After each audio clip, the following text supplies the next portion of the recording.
Believe it. We serve the God of impossible.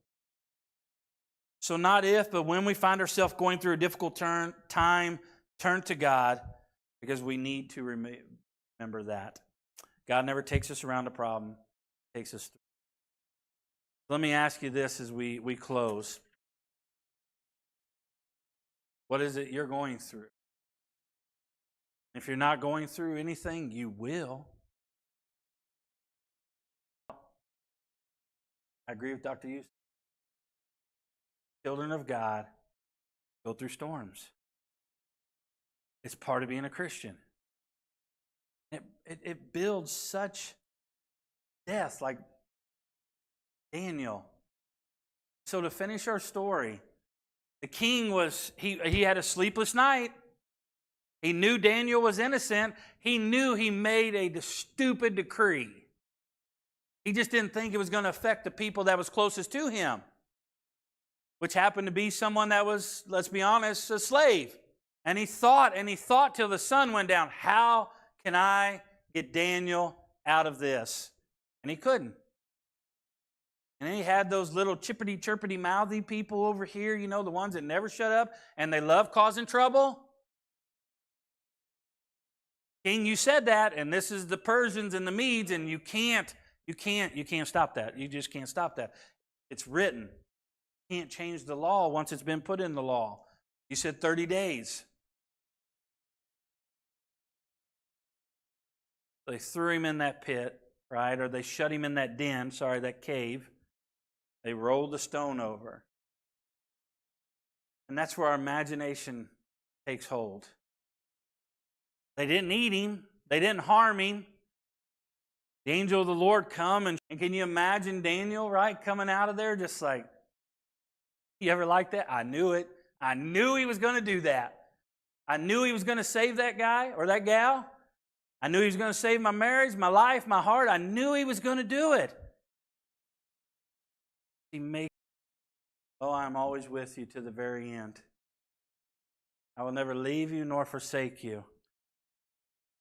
You're not going to see me for a while. I'm going to send my Spirit, and I am here.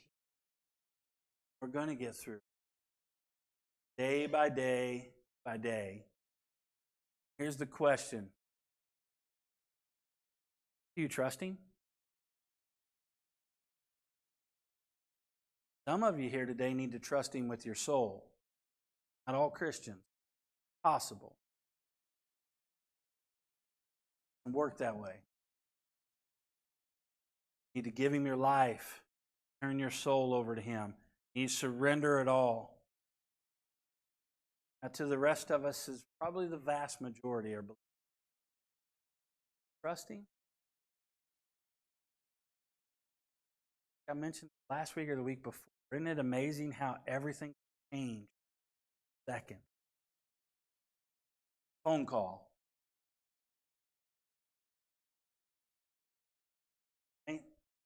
I've had many of those calls from the sheriff or the highway patrolman with people throughout the years of my own life and in the church.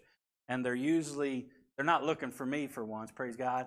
But it's usually a no number or nothing. And you usually know when the number's blocked, it's usually the police or something like that.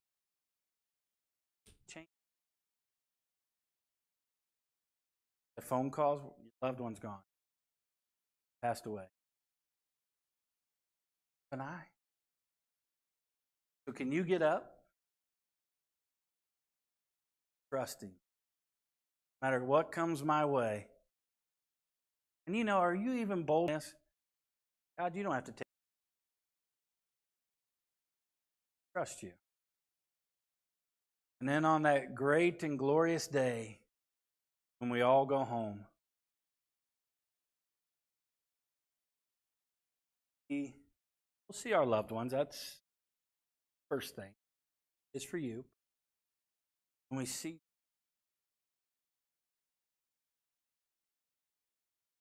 touch him, hold him. Try not to cry, because what a day. It'll all be worth it. It'll all be worth it. Every tear you've cried, every ounce of sweat given to serve him, And hopefully no more to remember where we.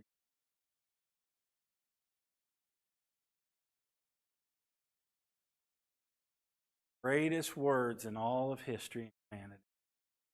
I know without a shadow of a doubt I am going to hear. You know, I'm imperfect. I mess up probably more than all of you in this room. But I know because of his faith, his blood, and the storms that he walked through, I will hear, well done, good. Enter into thy kingdom. I don't know about you. I'm getting tired. Emotionally, mentally. I feel like every day is a battle. Trying to help people get right with God or try to win people into the kingdom or take care of a flock that's over here when you're trying to deal with what sheep that want to run and everything. And in my own life,